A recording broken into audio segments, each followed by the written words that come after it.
The air was thick with the shouts of many men, not the quiet hum of learning. This was the harsh sound of battle, raw and frightening. At Woozy Terrace, a serious problem was unfolding quickly. Rebels had risen up, full of anger and power. They had surrounded Duke Ding of Lu and his most important officials. The Duke's court was trapped, like birds in a cage, with no escape. Fear spread among them, cold and certain, as the rebels closed in. Their weapons gleamed dangerously under the sun. They wanted to take control by force, ending the Duke's rule. The situation was extremely dangerous for the ruler and his people. The very future of the state of Lu hung by a thin thread, ready to break. Suddenly, a strong voice cut through the noise and chaos. It belonged to Confucius. He was not the wise old teacher many would later know from books. Here he was the powerful minister of crime, a man of action, about 53 years old. His presence was commanding, his eyes bright with clear purpose as he looked at the trapped Duke. He acted fast, showing no fear, even in great danger. He gave clear orders to two brave officers. "Gather your men quickly, attack the rebels. We must save our Duke and his court now." His words were firm and sure, a strong call to fight with all their strength and loyalty. The officers, who served a powerful family named Ji, could not refuse a direct order given in the Duke's presence. They led their soldiers forward without delay, rushing into the intense fight. The rebels, who thought they had already won, were caught completely off guard by this sudden, forceful push. This scene was quite surprising to imagine. Confucius, a man who began his life with little money in a small town called Zhou, was now commanding armies. He was holding the fate of an entire state, Lu, directly in his hands. How did a boy from such humble beginnings rise to such an important position, one that normally went to people of high birth? How did he learn to lead soldiers and influence powerful leaders in a time of constant war and unrest? This man, Kong Q, later known as Confucius, was about to begin a long and difficult journey. This story is not just about quiet study or gentle lessons in a classroom. It is about a world filled with arguments, betrayals, and constant battles for power. It is a story of one man's fight to bring rules and goodness to a chaotic land. He wanted to build a better society where people followed right ways, even when others only sought power and wealth for themselves.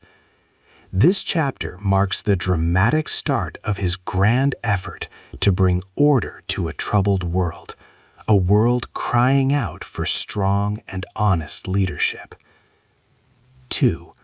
A boy with no money. Long before he became a respected leader and wise teacher, Confucius was just a boy named Kong Q. He was born in the small town of Zhou, in what is now modern Shandong. His family had a noble past, with ancestors who were important dukes. However, this history did not bring them wealth or comfort. When Confucius was only 3 years old, his father, Kong He, passed away. This sudden loss left his mother, Yan Zhangzai, to raise him all by herself. The family quickly fell into deep poverty, and their daily life became a constant struggle for survival. His mother worked tirelessly, day after day, to provide food and a simple home for them. She faced many difficulties, but she never gave up. Young Confucius saw her hard work and understood their tough situation. As he grew older, he started taking various jobs to help support the family. He became a caretaker of sheep and horses, making sure the animals were well. He also worked as a bookkeeper, carefully recording numbers and details for others. Every bit of money he earned was important. This early life, filled with hard labor and few possessions, taught him the true value of effort.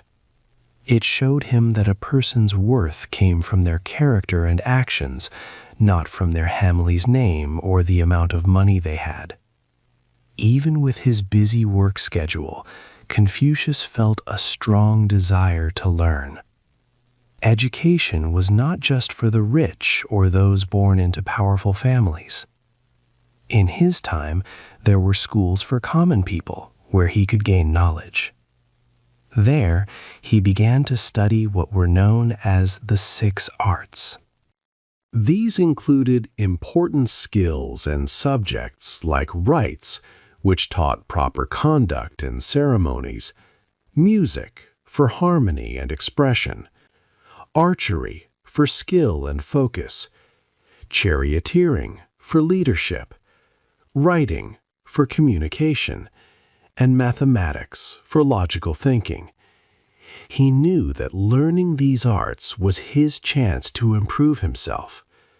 He spent many hours reading and practicing, believing that knowledge could truly make a person better, regardless of their background. This deep desire for knowledge and self-improvement showed his strong belief. A person's abilities and moral goodness, or merit, were far more important than the family they were born into, their birthright. He continued to learn and develop his character. But then, a great sadness touched his life once more. His beloved mother, who had been his only support, died when he was 23 years old. It was a time of deep grief for him. Following the ancient traditions, Confucius observed a period of mourning for 3 long years. During this time of reflection and respect for his mother, his commitment to traditional values and proper human conduct grew even stronger.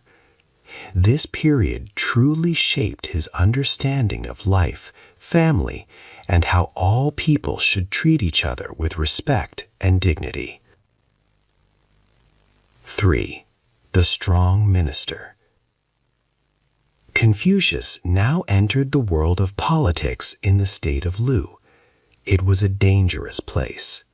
The rightful duke should have held all the power, but 3 powerful and greedy families controlled much of the state. They had their own lands, armies, and strong city walls.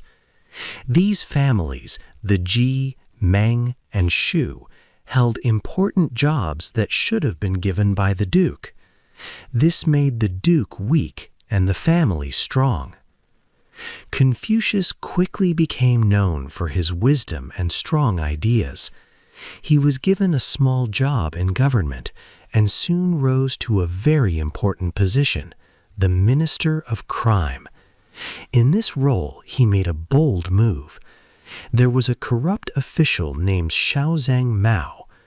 Confucius decided to have him executed for his wrongdoings.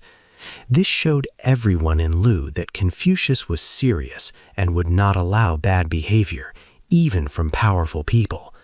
His actions brought order and trust back to the government. With his new power, Confucius started his most ambitious plan. He wanted to make the duke truly strong again. To do this, he needed to dismantle or take down the strong city walls of the 3 powerful families. These walls were like private forts, giving the families too much independent power. Confucius knew this was a high-risk game. He did not have a large army himself, so he had to use diplomacy and smart talks.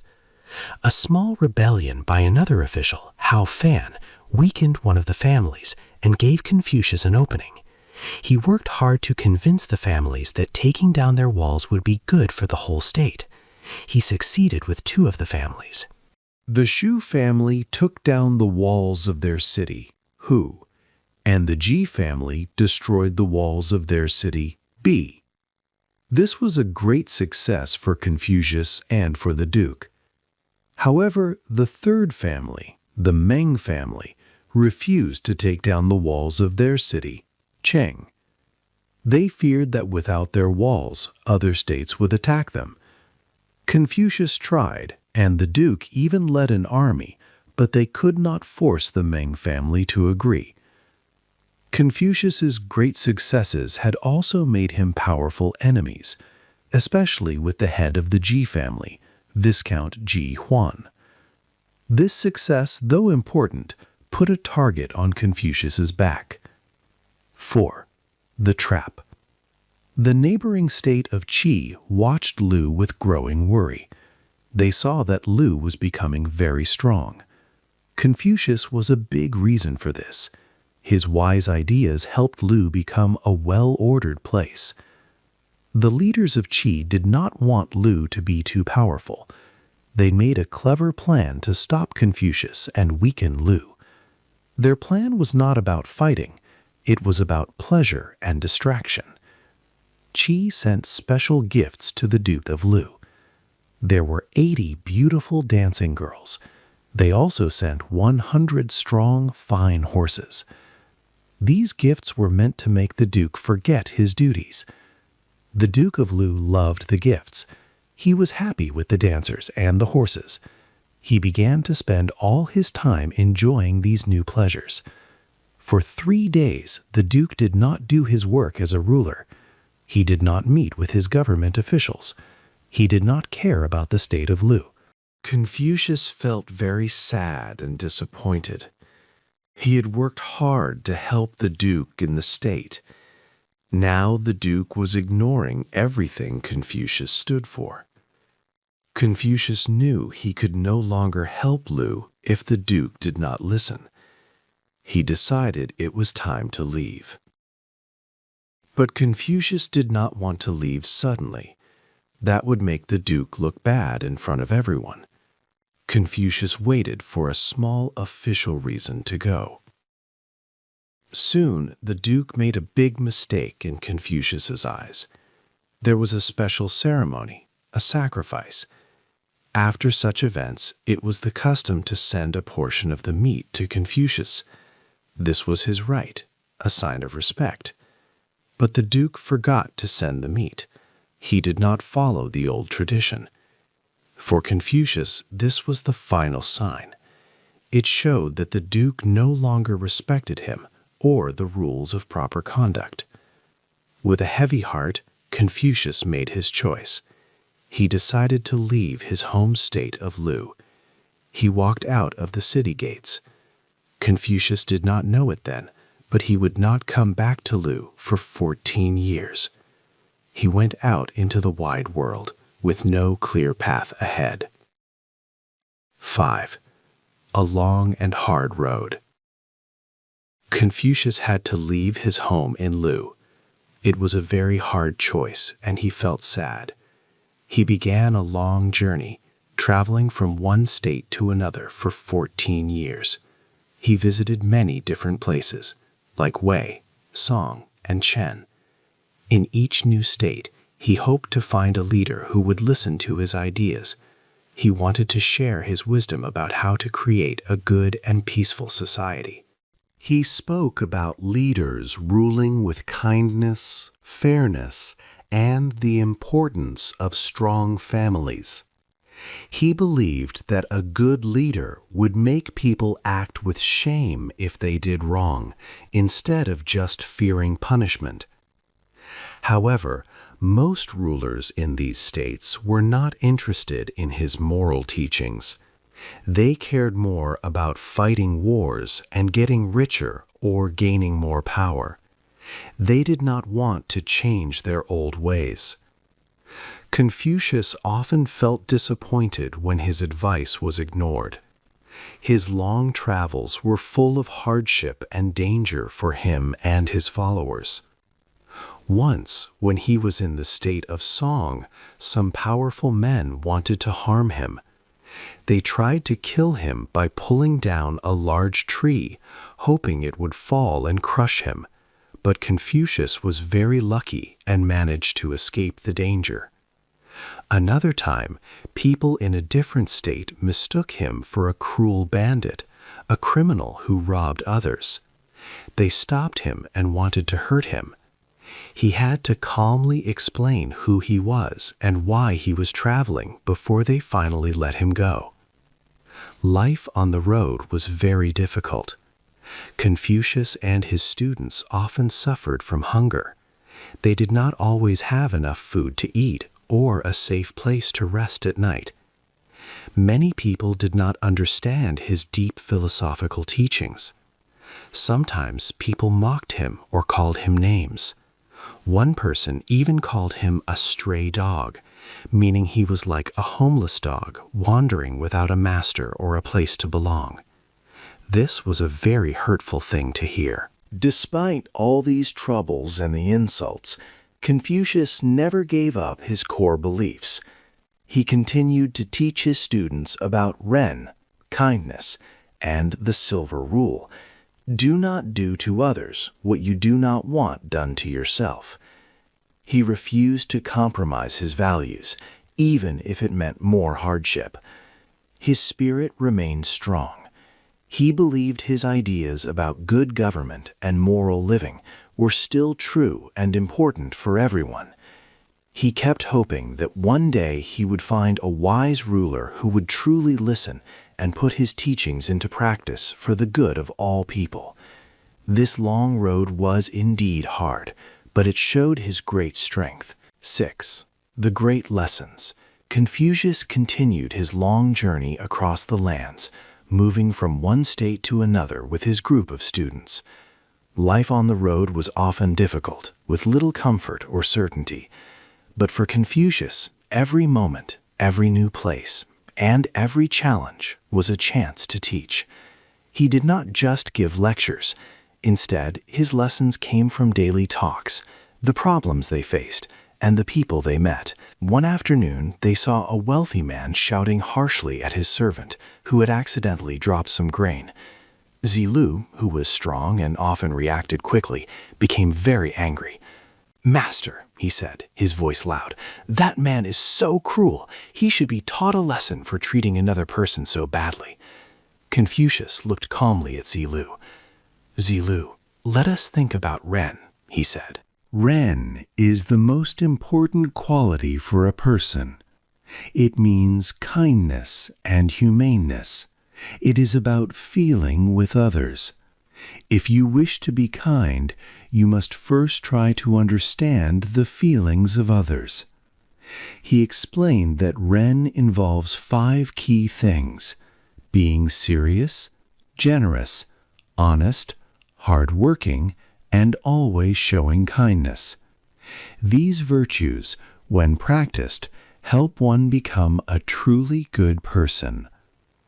Another student, Zigong, often thought deeply about life's rules. One evening, as they rested by a small fire, he asked, "Master, is there one simple word or idea that can guide a person throughout their entire life?" Confucius nodded. "Indeed," he replied gently, "it is reciprocity. This means, do not do to others what you do not want done to yourself. If you always remember this simple rule, you will live a life that is fair and good to everyone." Yan Hui, Confucius's most beloved student, was known for his quiet nature and deep understanding. He did not speak often, but he listened to every word with great care. He always tried to live by the Master's teachings, understanding that true goodness came from within, from a sincere desire to improve oneself. Confucius taught all his students how to become a junzi. A junzi was a superior man, a noble person. He made it very clear that this title was not something you got because you were born into a rich or powerful family. Instead, a Junzi became superior through his own actions, his constant learning, and his strong moral character.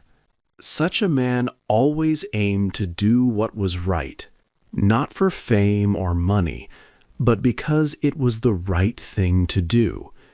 He showed respect to his elders, cared for his family, and worked for the good of his community. Even though their journey was long and sometimes filled with hunger and danger, Confucius always encouraged his students to continue their studies. He believed that by studying ancient stories, poetry, and traditions, they could learn how to build a better, more ordered society in their own time. He taught them to be resilient, compassionate, and wise, preparing them for any path. He showed them that true strength came from cultivating an honest and pure heart. 7. Back to the start. Confucius returned to his home state of Lu at 68 years old. He was invited back by Ji Kengzi, the chief minister. 14 long years had passed since he walked out of the city gates, a man in exile. He was an old man now, tired from his many travels and the disappointments he had faced. He no longer wished to hold political office or struggle with the powerful families. His time for power games was over. He simply wanted a quiet end to his long life, away from the troubles of the court. Instead, he chose a different path, one that would greatly shape the future. He wanted to preserve the wisdom of the past for new generations. He dedicated himself to studying, editing, and sharing ancient texts, known as the classics. Among these were the revered book of poetry, the detailed book of history, and the important book of rites. He believed these old writings held crucial lessons for all people, lessons about kindness, good government, and proper behavior.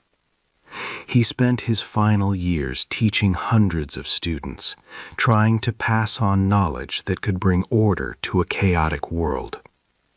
His home became a center of learning, a place where young minds gathered to listen to the wise Master Kong. But these last years also brought great sorrow, testing his spirit deeply. First, his son, Kong Li, passed away. This was a heavy, personal blow for Confucius, the loss of his only son. Soon after, his most beloved student, Yan Hui, also died. Yan Hui was wise and kind, a young man of great promise, and his early death deeply saddened Confucius, who saw in him the future of his teachings. Then word came of the brave Zilu's death, who died defending his ruler in the faraway state of Wei.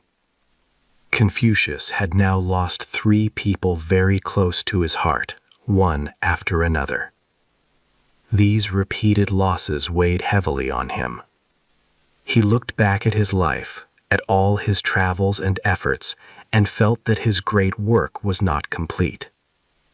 He had tried to guide kings and dukes, to bring peace and good government through moral example, but he believed he had failed to truly change the world as he wished.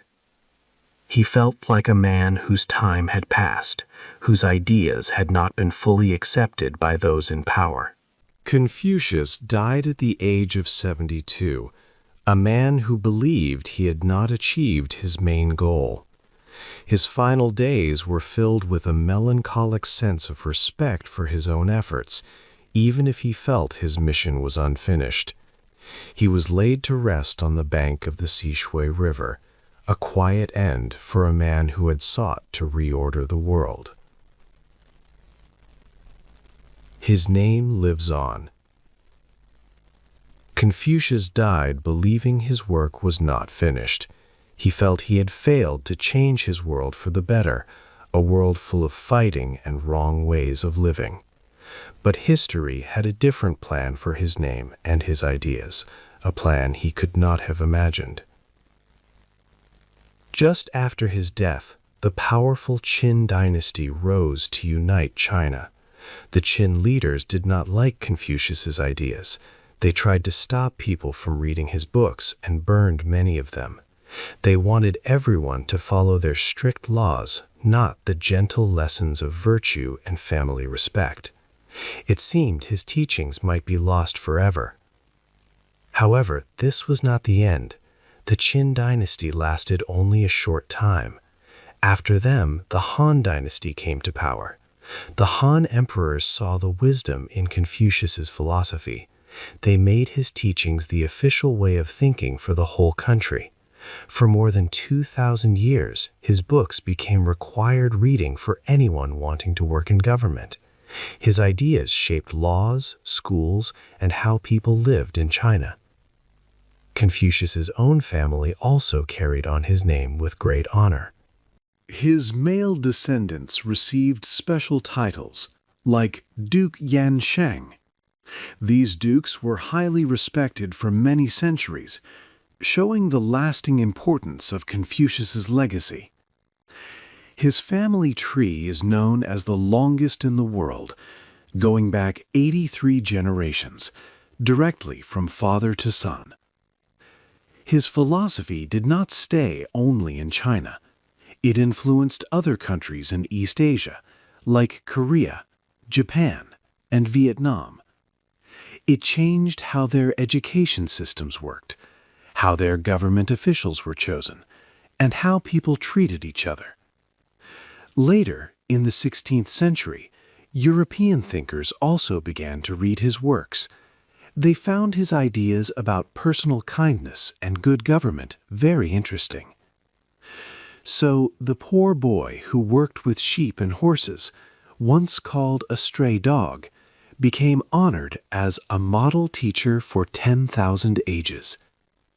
He did not see his success in his lifetime, but his timeless lessons created a strong foundation for a large part of the world. His name lives on, teaching people about being good, having respect, and building a peaceful society, even today. What part of Confucius's teachings do you think is most useful for people living in our world today? Hey there! Just a second before you go. If you learned something new today, please give this video a like, write your thoughts in the comments, and subscribe to the channel. It only takes a second, and it really, really helps to create even better English videos for you. Your support means the world. Thank you.